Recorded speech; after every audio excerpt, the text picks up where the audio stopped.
Good evening and welcome, everyone. Thanks for joining us. My name is Nancy M. Prayer Johnson. I'm the Deputy Editor at the San Antonio Express News Editorial Board. I am also a former teacher and trained principal, and I've been looking forward to tonight's Public Education Public 101 webinar. We have a lot to learn, and there's a lot at stake right now, as we all know. Within the next hour, we're going to hear from speakers on a variety of issues affecting public education in our state. Before we get started, we want to thank tonight's event's partners, organizations, Root Ed, Raise Your Hand Texas, Bexar County Education Coalition. There will be Q&A available at the end of the time as time permits, so questions can be submitted at any time. I want to welcome Bob Popinski, Raise Your Hand Texas. He's our first speaker, and he is the Senior Policy Director for Raise Your Hand Texas. He has provided in-depth bill and policy analysis for the past 10 legislative sessions. He holds a Master of Public Affairs from the LBJ School of Public Affairs at the University of Texas at Austin, and a Bachelor of Arts in Political Science from St. Edward's University. Bob. Good evening, everybody. Yeah, I think I need to update that. I think officially it's now 11 regular sessions for me. And my background is school funding. For the last 20 years, I've helped school districts kind of navigate the school funding system in various ways. And I thought I'd just give you a quick update of what's going on and where we stand in public education right now at the Texas Capitol. We're in a special session right now, the third called special session of the 88th regular session on specifically public education issues as it relates to education savings accounts. Within that, they are also moving through, especially the Senate, some funding bills to help fund our public schools. And just to kind of put things into perspective, on average, we fund every student here in Texas at about $10,000. It varies district by district, but when you compare that to what's going on in other states across the country, we're $4,000 behind the national average. When you compare it to what school districts' purchasing power was in 2019, we're about $1,100 behind where we need to be, just so they can keep up with fuel costs and property insurance costs and food service costs. And so we have a long way to go just to keep up with the same purchasing power as we did in 2019, when an historic funding bill was passed in House Bill 3. But what they did in that bill and in the provisions in the school finance system is really bind school districts on how much revenue they can generate. Under the system, you can generate revenue really only a couple different ways. You can increase your enrollment or your average daily attendance. You can raise your tax rate, and that's really about it. Other than that, you are stuck in a system. So you're really dependent on the legislature to act almost every legislative session to increased public school funding. And so during the regular session, they appropriated $4 billion for public schools. That's well short of what it needs to be to keep up with inflationary pressures.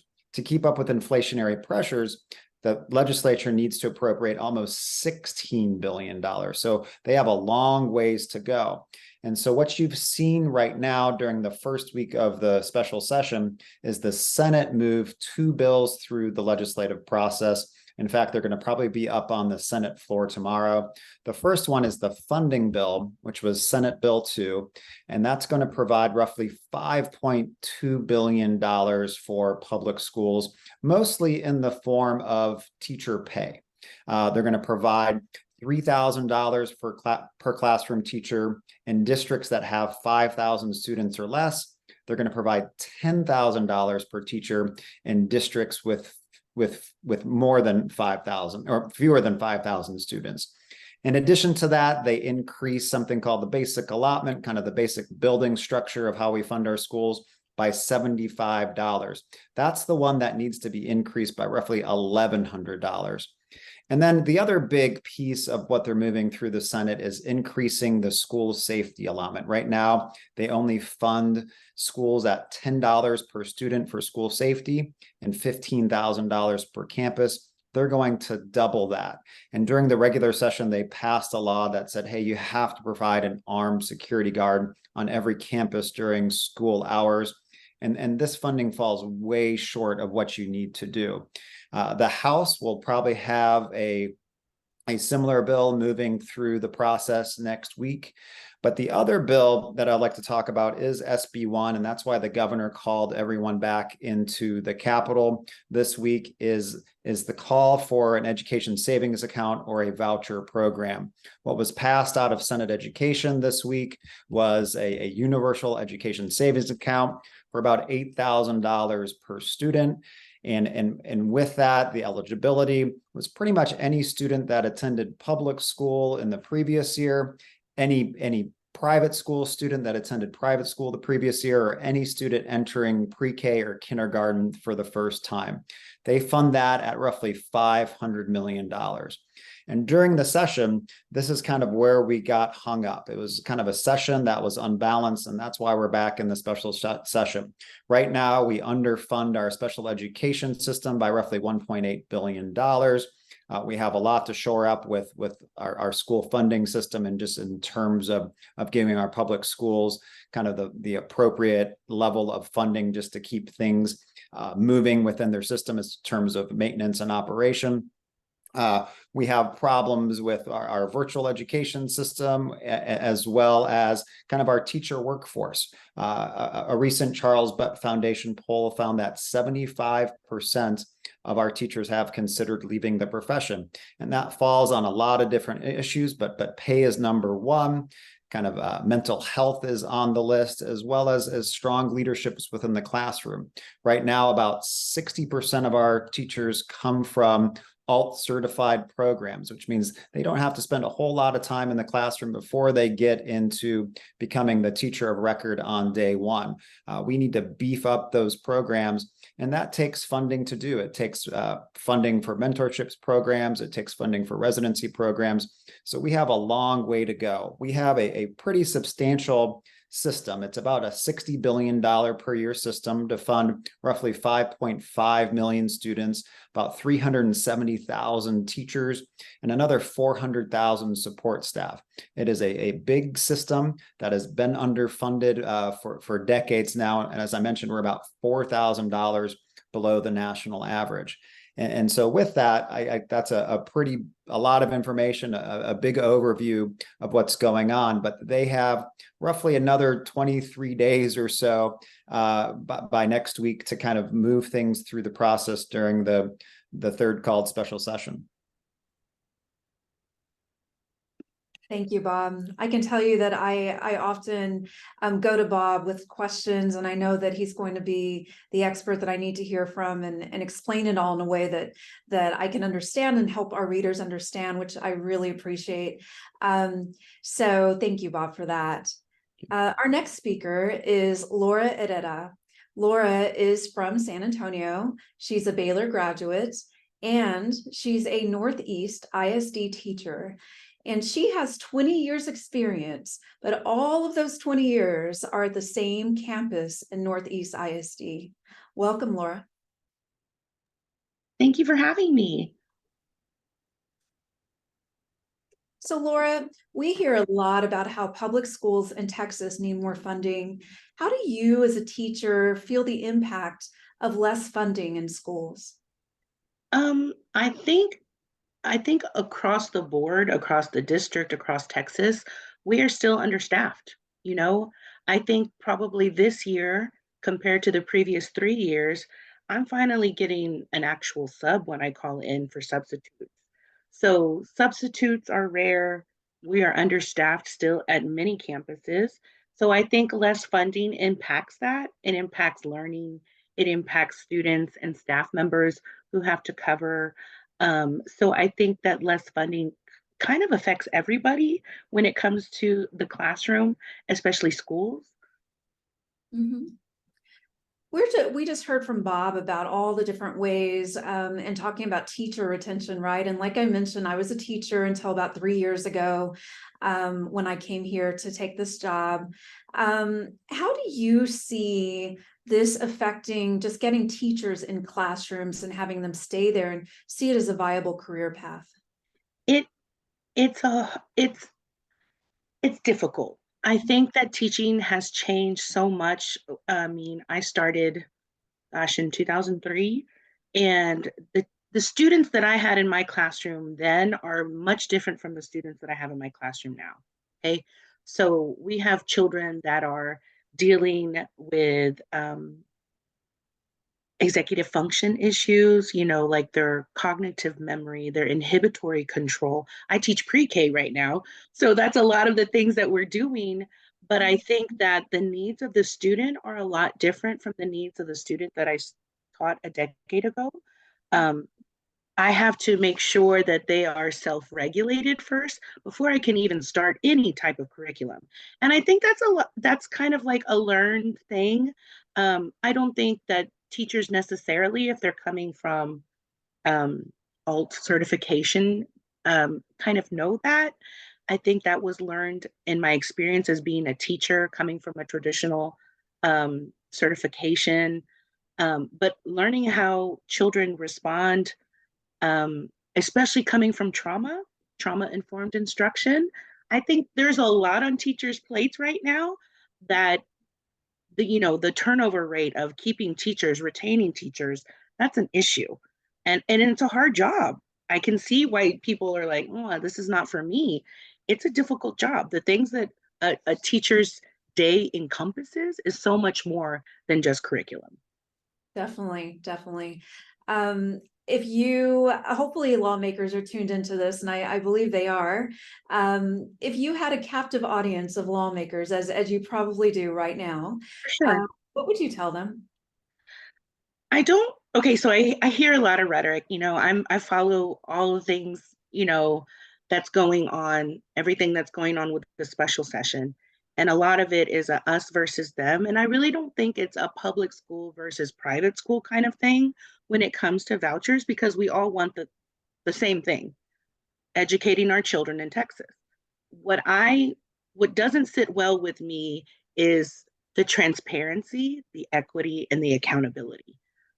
We're taking those taxpayer money, we're giving it to people for a voucher to send them to private school, but at the same time, there's no accountability. And public school teachers are willing and able to be okay with transparency and accountability because we have STAR testing, we have the standardized testing. So I think it would sit well with me if I knew that was equitable across all schools, but that's not the case. And I feel like, I was listening to the session yesterday, I saw the recording, and dozens upon dozens of people were opposed to the voucher. And I just feel like these lawmakers, they're hearing it, but they're not really um, taking into account what they're listening to. Sometimes I feel like it was like almost a 2-to-1 when it came to people in favor of vouchers. And that's saying a lot and of course the special session is during October. How many public school teachers can be at the Capitol at that time to really give our story and really tell them, please, we're already underfunded. And that's the thing. Public schools are already underfunded. And to put this on top of already underfunded schools, it just, and in my opinion, makes for a disaster. And I Yeah. don't think what right now we're not even being sustainable with staff shortages and teachers leaving the profession. I had so many colleagues within the past 3 years that have retired. I mean, amazing teachers leaving the profession. So um, I I would hope that they would understand that we are coming from a place of listen to us. Let's fund public schools. Let's see what we can do when you give public schools the money that they need. Give them the resources, give them the staff. When we're meeting children and their needs, I mean, the possibilities are endless. Laura, thank you. I hope they listen to you.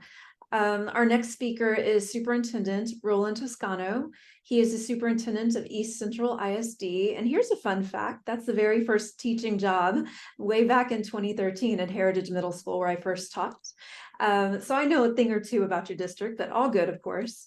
Mr. Roland Toscano has served as superintendent of East Central ISD since 2014. He's a graduate of East Central ISD, and he's worked in the district in nearly every capacity, and it has seen tremendous growth. Welcome, Mr. Tespana. Thank you, Nancy. All right. I think we'd like to hear from you on if you can talk to us about how less funding impacts school districts, teacher salary, and district operations. Yeah, so Bob did a fantastic job of providing a high-level overview. And one of the things he was indicating was the difference between the flat basic allotment that has been stagnant since 2019 and inflation today. And as you can see in this graphic, the basic allotment has been 6160 since 2019. And due to if it were to be adjusted for inflation, you would see that this year the basic allotment would have needed to be 7,325 just to account for inflationary pressure, which is where that $1,100 behind plus that Bob indicated is being reflected.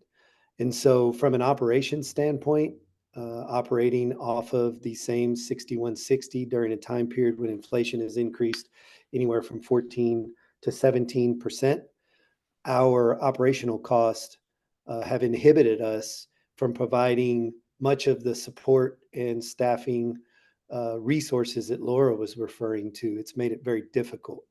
There's another graphic there that I think indicates just a cross-section example of the difference in our budget from 2019 to 2022, just in the areas of fuel, construction, and child nutrition food cost. And so you can see very clearly that inflationary impact translates directly into the demand on our operating budget. But I think that the points that Laura is making are probably the most profound from my view as well. We're sitting in a time here in Texas when we've got more teachers leaving the profession than are coming in. I served on the teacher vacancy task force last year, and I also am a big fan of the Charles Butt Foundation's Texas teacher polls the last couple of years. The results of that poll are completely in line with what we heard from teachers over the course of the last year, in terms of, the pay, compensation, working conditions, the effects of state accountability, and all the things that are causing folks to consider other options. I believe the poll references 75% of teachers today have considered leaving the profession and have taken steps to do so, meaning they've actually put their resume together. They've actually started to seek other options. During that teacher vacancy task force experience, I learned that last year, the SBEC database lost 39,000 certified teachers. At the same time, I think it was 37,000. I'm sorry, 29,000 new teachers entered the database. So you can see that fewer entering when compared to the number that are leaving. But more profound than that was when you unpack the 27,000, only 6,000 of those actually came from ed prep programs in colleges and universities across Texas.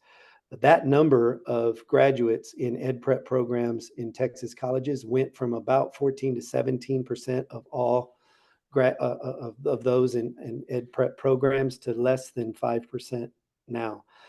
So the remaining majority of those that entered the database came from alternative certification, and those teachers have an average of two-year attrition rate, and so they're less prepared. They're less likely to stay, and there's fewer of them to fill the vacancies that we have. So teachers like Laura, who are master teachers, very experienced and seasoned, are experiencing larger class sizes. We, in fact, are going to submit class size waivers for nearly 40 classes this year, up from 17 last year in our mid-sized district. Teachers like Laura have to cover for teachers in their hallways or grade levels when the subs don't fill those positions, which is very common today. And so in addition to the demands that teachers like Laura have from the needs of students, but also the academic accountability and expectations that we all have for children today, which is very different than children just a decade ago. The working conditions are overwhelming for many teachers, and folks who are eligible to retire are choosing to do so. And those like Laura, who are uber talented and can choose to do anything else, but this is her calling, are in a position where they have to really consider it. And so for me, the fact that we're so underfunded and there's not even a reasonable discussion, I think Senate Bill 2 is talking about $5.2 billion. As Bob mentioned, it really needs to be somewhere around 16 billion just to level the playing field with inflation. We've got a serious problem here in Texas that is way bigger than some silly debate about education savings account. And we're not even having the conversation about the work conditions for teachers and the real circumstances regarding the workforce. In fact, I don't see one single thing that was recommended from a year's worth of work in that vacancy task force being talked about at the legislative level during regular session, and certainly today in the special. Not one thing. And so we got a major issue. Yeah, absolutely. Why put the task force together if you're not going to listen to what the experts in classrooms say? Yeah, it's pretty depressing. When you talk about the waivers, can you just give a definition of what a waiver is and how that affects students? Yeah, so in classrooms through fourth grade, by statute, we have to maintain a 22-to-1 ratio. Mhm. And if you exceed that, and you have to exceed that, you have to submit a waiver to the agency. And of course, none of us want to do that. But when we have talent issues, staffing, issues, we're forced to do that in some cases. And in the best interest of the students we serve, it's also, better to keep them with a master teacher like Laura and have the class size exceed 22 than to put them with a 22-year-old, no disrespect, who hasn't gone through teacher certification, has never been in a classroom, has not yet developed their practice in a manner that is appropriate to whose kids do you want in that classroom, right? Do you want Laura to have 25 or 6, or do you want Laura to have 22 and someone like I described, which is the majority of the candidates out there, to have your kid or my kid, right? So we have these dilemmas constantly, where even if we wanted to do that, we don't have the staff to do it. And even when we do, it's not right for kids. And so we're submitting nearly 40 waivers. And we have some classrooms in the early elementary grade levels that are, pushing 25 to 28 students. And Laura can tell you firsthand how difficult it is to provide them the individualized attention that they need, particularly when they're our youngest learners. Yeah, I see Laura shaking her head there, nodding her head. I definitely know too. Sometimes, and I taught junior high, but sometimes my classrooms, and this wasn't at East Central, but sometimes it'd be like, I'd look up and I'd have 35, 40 kids in the classroom. And be like, wow, I'm really outnumbered here. And it was just, it could be, I love the students, I did, but it was a lot. It was a lot. Yeah, Nancy, not to cut you off, but Yeah. teachers like Laura in the early elementary grade levels, a lot of times are self-contained, meaning they're teaching all 4 subjects. Wow. And you and I, who taught secondary, we were freaking out if we had 2 or 3 preps in a day, much Yeah, less in one classroom. that's right. That's right. What would you, and I know we don't have a whole lot of time here, and this could be the whole topic for the entire time. I know, I realize that, but can you talk just a little bit about school safety and what not having enough funding means to you as a superintendent of the district? Well, I think everybody is completely in agreement with the minimum safety standards, and that safety is our number one priority for our students, staff, and that all the things that the experts have recommended are necessities. Whether that's perimeter fencing, visitor management, hardened vestibules, security cameras, and the list goes on. And that also includes armed security present at all times on all facilities. But the cost of that is extraordinary. And, earlier, Bob, I think indicated, that the amount being proposed is, $20,000 is, or even $30,000 isn't going to cut it. We know that an armed, qualified, highly trained security professional or law enforcement professional is going to be closer to $100,000. And so what we have all found is that we don't have the funds to do that, and something else has to give. Staffing is our number one expense in our budgets. So where are we going to cut, right? An already strained staff, or are we going to take it out of instruction, which is where the majority of the rest of our dollars are? Maintenance, facilities, and operations, you've got fixed costs to keep the lights on that are very inflexible. They're manageable. You can address those and try to make them more efficient. But you have really limited places where you can pull funds to adequately, and reliably secure your facilities and protect students and staff. But in addition to that, due to the statute and everybody's desire, statute or not, to have armed security personnel on every campus, the demand outpaces the supply. And many of my colleagues across the area have open positions that they've posted. They found the funds to make it happen, but they can't fill it. Which is probably comes back to funding though, too, because it's such a low salary as well, right? Compared to what they could be making at other law enforcement type jobs. Absolutely. Yeah. So it, like everything else we're talking about, it seems, I mean, so much of it comes to just lack of funding. Roland, it was really good to talk to you today. Thank you for that. We do have another speaker today is Connie Carrington. Connie is a parent advocate, a volunteer, and public school parent. In addition to a volunteer, she's a substitute for a school district, and she's currently also a PTA president. She experiences the public school system daily in one capacity or another. Connie, welcome. Hello, thank you so much for having me.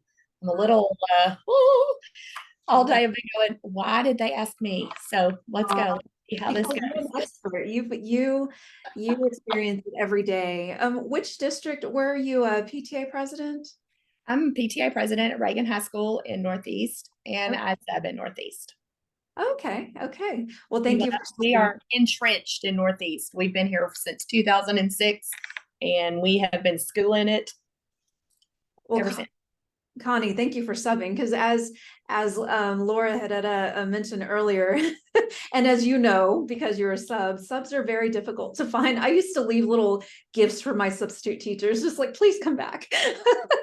I'll give you a nice note and a snack or something. I just need you to come back, just to be able to get to a doctor's appointment, right, or something once in a while. So that's how desperate it can be, and I'm sure you know that. Will you please talk to us about how less funding impacts our public schools and what you see from a parent's perspective? Well, from a parent perspective that's been in the school system, like I said, since 2006, through the ever-changing systems with, we have money, we don't have money, we can do this, can't do that. Right now, it's really so much more evident than even when my daughter was in school. We have larger class sizes, which is so hard. It's so hard when you have a kid with ADHD who can't concentrate and he's got a class of 35 kids. It's hard. And when you have teachers who are, leaving because they just can't anymore, or, you're losing your favorite teachers, that's so hard. The teachers that are left are overwhelmed. They're overtired. Our kids are coming home. They're overwhelmed. They're overtired. One of the things that I really love about NEISD is our CTE programs. They are incredible. We have kids that are walking out of school with a certification and going straight into the job force, which is incredible because not every kid is meant for college. even though we would love for them all to go. Not every kid can, and not every kid can afford it. So our CTE programs provide a great stopgap, a place for them to jump right out, start making money, save for college, maybe go back to college, or just start a great career. And those programs are often the very first ones that are hit when it comes to things like this, because they say, oh, well, we need to take away fine arts and we need to do all this, all the stuff that makes our kids well-rounded. You know, we don't need the kids that have their heads in the books 24 hours a day. We can't have a whole world of those. We need people who can play instruments and that can sing and that can get along with each other and play on a team, or, you know, whatever. We need all of that. And it feels like things just daily. What do you mean we can't spend money on that? Okay, well, as a PTA president, they come to me and say, can you help with that? Well, we can only do so much too. So it's really interesting how, and it's just the little things that you don't think of. Like some kid, I mean, I know kids that literally graduated and they have full-time jobs and they're doing great and they love it. And then I have others that are going off to college and they're doing great and loving it. But it's just money, money, money. I keep saying that, but sorry. Yeah, no. That's what we're all talking about here. And it's like you say, it's all connected. And you are an advocate for your children and even other students at the school as PTA president. So we appreciate everything you're doing. When you hear about these education savings accounts, what comes to mind? Or like, let's just say you had a friend, and this is hypothetical. This is the first time I meet you.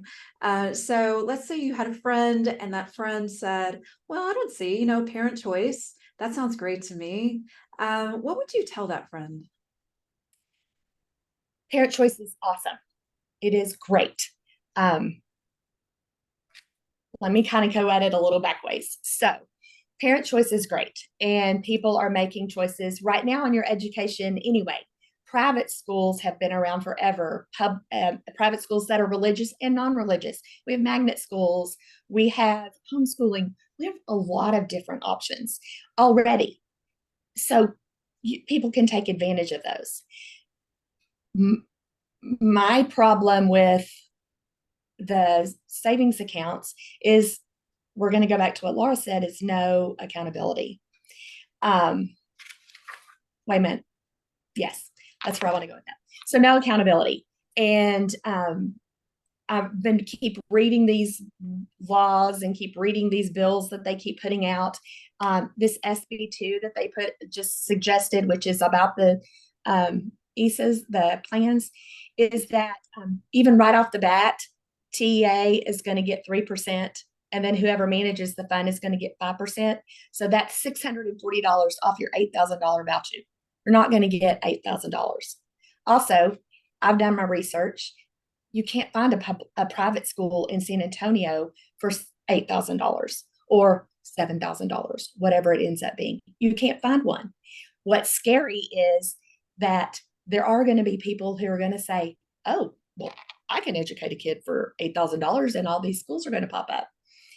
And then all of a sudden they're going to realize they can't do that. And then they're back to public school. Part of the funding issue, again, is sometimes parents can't make the best choice they need for their child because they don't see what's truly going on in our public schools, because they don't have the extra money to fundraise and to do all this extra stuff, to advertise and say, look what we're doing. We don't have all this extra money. We don't want them to spend that extra money on that. We want them to spend it on educating our children and doing what's best for our children and taking care of our teachers and our admin and our schools. Did that answer it? Yes. Thank you. I know we probably did that the whole time as well. Thank you for that, Connie. It's good to meet you on here. We have reached the time for Q&A for speakers. And so we have a few questions to start off with here. I'm going to go ahead and ask one question with Laura right quick. Laura, what keeps you up at night and keeps you in the classroom as well? Oh, that's a good question. What keeps me up at night is making sure that I'm doing the very best for my kiddos, especially the babies that need a little bit of extra love, that aren't handling their emotions. They're not self-regulating. A lot of times I replay the day that I've had, and I always ask myself, okay, so tomorrow, next time when this happens, I think a teacher before bed is constantly going through the reel of the day of like cycling through and seeing what can be done better. What keeps me going is honestly being involved, being engaged, and being educated in what's going on in Austin. I'm the Region 20 director for ATPE, Association of Texas Professional Educators. I've been a policy fellow with Teach Plus Texas. Um, I've actually been a fellow twice with Teach Plus Texas, once a policy fellow, and another one was Ready to Lead, which was retaining and recruiting teachers of color. So I think being around like-minded educators, knowing that the job is hard, of course, I think everybody knows, but also knowing that I'm making a difference. A lot of times when I'm up in Austin and I'm talking to lawmakers or I'm testifying at the committee hearing meetings, how often do they see classroom teachers that are taking the time, taking a personal day to go to Austin and advocate? So advocating for public schools, advocating for children in my classroom, advocating for the amazing teachers that I work for is what keeps me going. Right. Do you have a clone somewhere? How do you get around to do all that? But wow, God bless you for doing all that. Thank you. Superintendent Toscano, can you talk about the link between this new accountability system for Texas and how that could maybe affect the education savings accounts and the special session? The accountability system, if you can kind of just give this quick little summary of it and then talk about how it could affect it.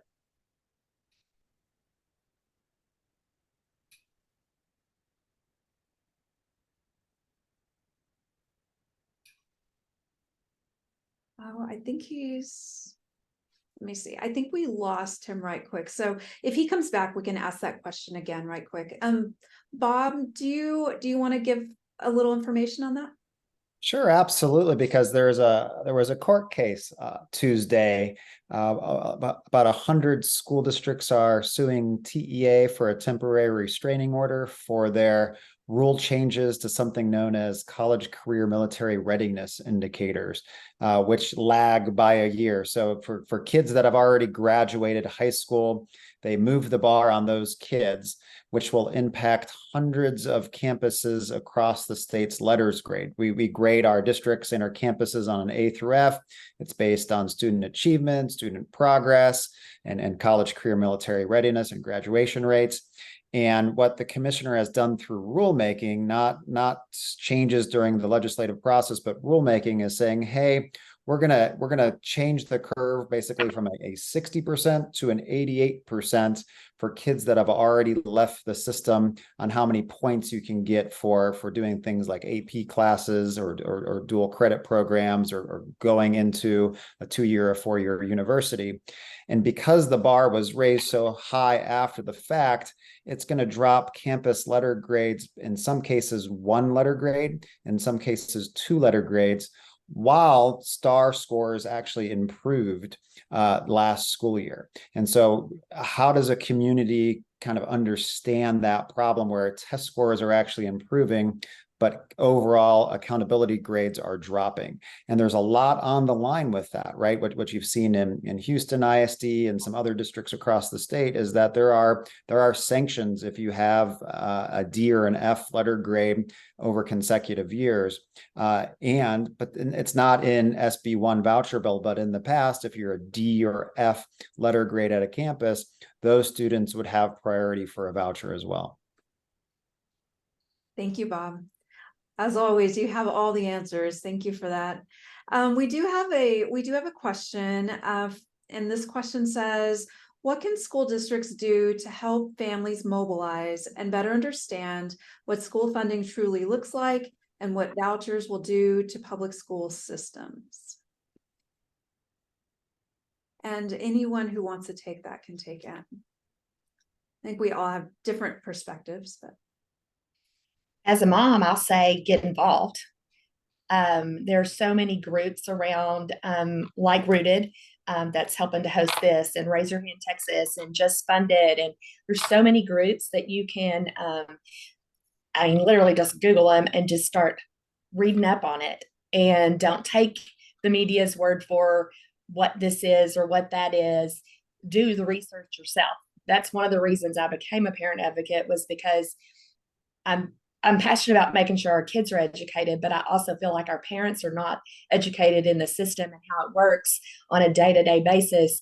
And it's a little work to start doing some check-in and finding out, like NEIC, why are we 180 days when other school districts are 177? Why do we have to make up a snow day when nobody else had to make up a snow day?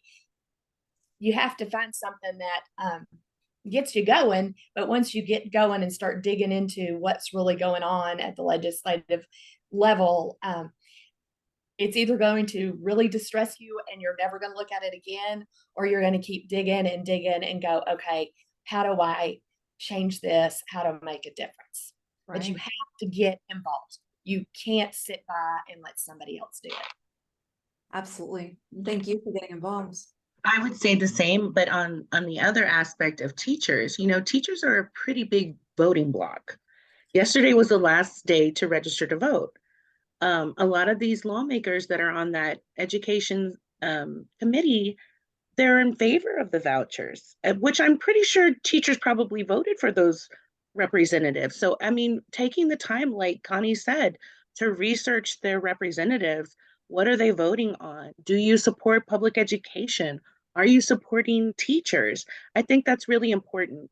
I know that ATPE does a really good job of kind of putting that information for voters. Teachthevote.org is a great place to go. You type in your zip code and you can see all of your representatives, their voting history, and some information about them. But like Connie said, you have to be involved, you have to be engaged. And I think teachers are so, we've got our classroom bubble, we're in the grind every day. So it's hard to get out of that and really think about, okay, who's making these decisions? All these lawmakers in Austin are making these decisions for us. What is my say? What do I bring to the table? And you bring your voting to the table. If you're voting, that's great. If you're registered, awesome. But you're the constituent. You need to make sure you go to the polls and you're voting for someone that you feel is going to do the best thing for yourself, your career, and for public schools in Texas. Absolutely. Teachers definitely get into that bubble, and I was guilty of that in the past, but it's really mind-blowing, the things you learn when you start looking into how things work and don't work and what's needed. Thank you for that. We have a question from someone, it's a Columba Wilson, who's asking about children with disabilities and how vouchers won't benefit them. And that is a narrative that we hear a lot. Who can speak on that one? Is it maybe Bob? Yeah, absolutely. And what's in Senate Bill 1 and actually some of the bills that were moving through the legislative process during the regular session is language in there that said, hey, we have this voucher program that will provide $8,000, less than that, as it was explained when the comptroller and the vendors kind of take their cut, that will provide education. But these education providers have to actually present a notification to parents saying that they don't have to provide the same types of special education services that public schools provide under state and federal law. So right there, the bill is telling you that they don't have to provide the same special education services. They don't have to provide or accept special education services to their private school or to their education therapy. And so there's a lot of flaws in ESAs. Vouchers are incredibly bad policy for the state of Texas, not only for special education students, but all students, right? We have the receipts from other states, and it's not favorable for anyone, whether it's looking at student achievement or public school funding, short-term or long-term, right? Texans can expect a few things if a voucher program passes. They can expect that they're not going to have enough high-quality seats at the private schools that the parents want their students to go to. They can expect that there's going to be pop-up private schools and vendors and strip malls across the state. They can expect, as we've seen in other states, school tuition in those private schools to actually increase thousands of dollars right off the bat. And most importantly, is the research is out there, right? We have it from Milwaukee, from Florida, some programs that have been established for decades now, that student achievement at best is just mixed. And in some cases, it's declining when you attend a private school on a voucher program. And so the whole point is we educate 90% of our students in public schools, and those schools are help be the economic engine of Texas, right? We can provide incredible CTE programs and dual credit programs and programs that a lot of these pop-up private schools just won't be able to provide. And as was mentioned earlier, we offer a lot of great public school choice across the state, whether it's magnet programs or charter schools that are held accountable, that have to take a state standardized test, that fall under the A through F accountability system, that have to have certified teachers. And so what this voucher program is kind of abandoning that and creating another parallel system that we really need to be cautious about. Thank you. I'm going to go ahead and introduce Sophie Torres. Sophie is the Regional Advocacy Director of Greater San Antonio with Raise Your Hand, Texas. Hi, thank you so much. I am so happy everyone was able to join us today and be with us. So once again, my name is Sophie Torres. I'm the Regional Advocacy Director for Raise Your Hand, Texas. And I am going to kind of speak a little bit about what you as the audience can do to get involved right now during our special session. So I'm going to share my screen real quick and kind of go through a few things. Here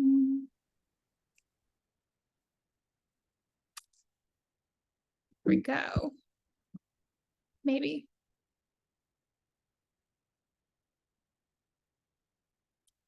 Technical difficulties. It's been a while since we've all used Zoom. So let's see if this one works.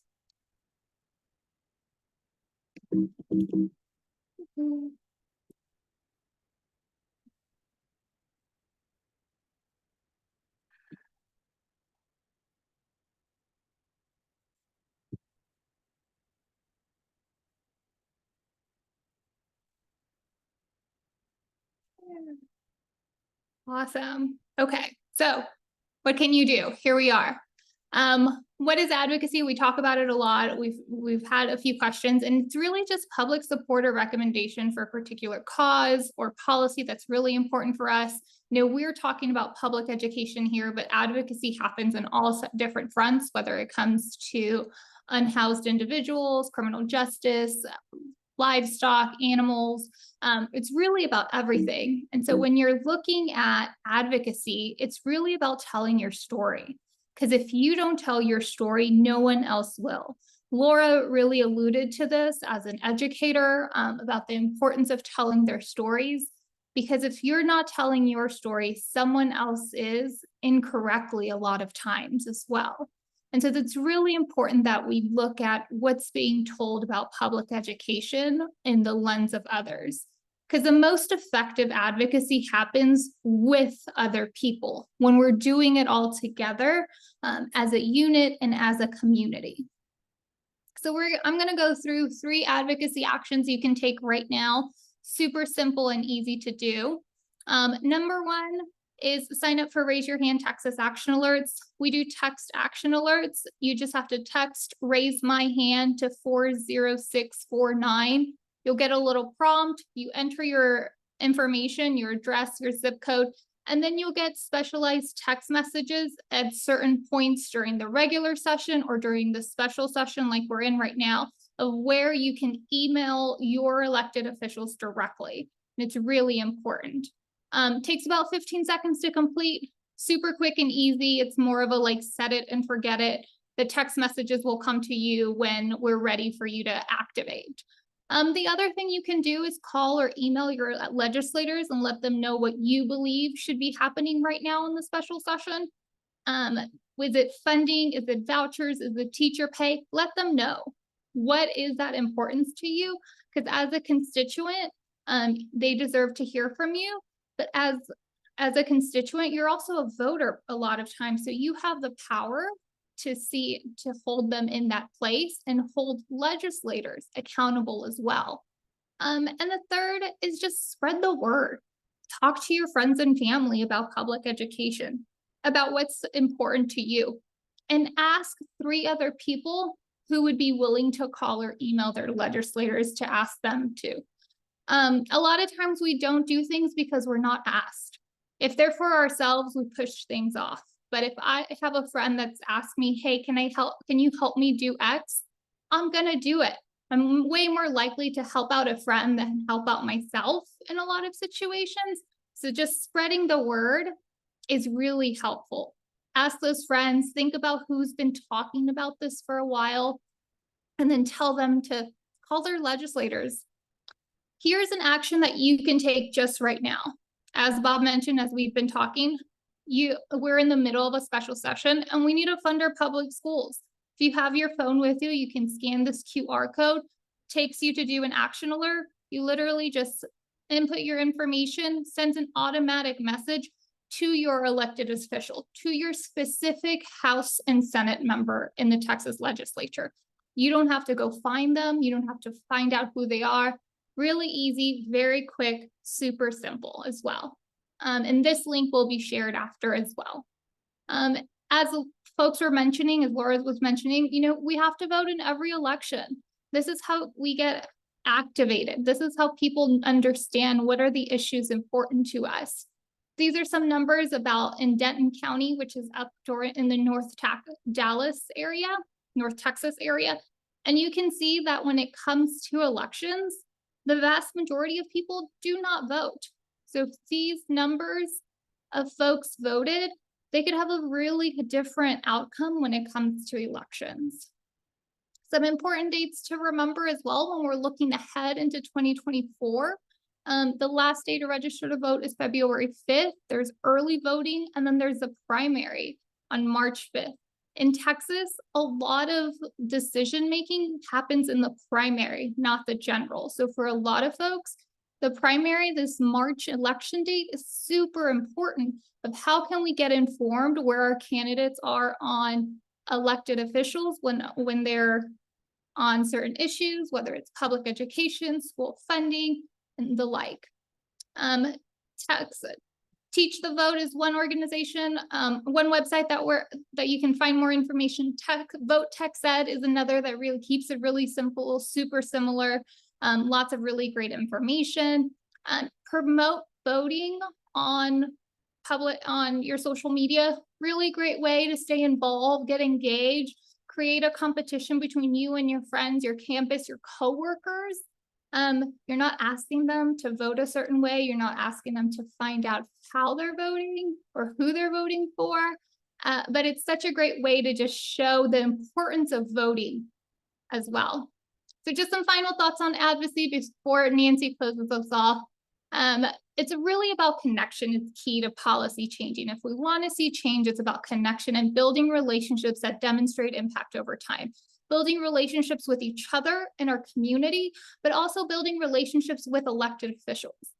Advocacy requires action. The key is to develop a sustained culture of advocacy. We're talking about this now because it's the special session. Absolutely, it's front of mind. It's important, no doubt about that. But we need to keep continuing these conversations when they're not in session, when elected officials are back in their districts, so they can see and visit our schools, they can see the community and ask the big questions. And we know the challenges are huge, but so are the opportunities, and we can take them on if we're doing it together. We all have special skill sets. We can all talk to our elected officials. And so I'm really excited that we were able to host this great webinar and have everyone here with us and to have this conversation. So I just want to turn it back to Nancy and to say thank you to everyone. Sophie, thank you. Thank you for calling on all Texans to get and stay informed and engaged and to become advocates for public education teachers and other educators and students.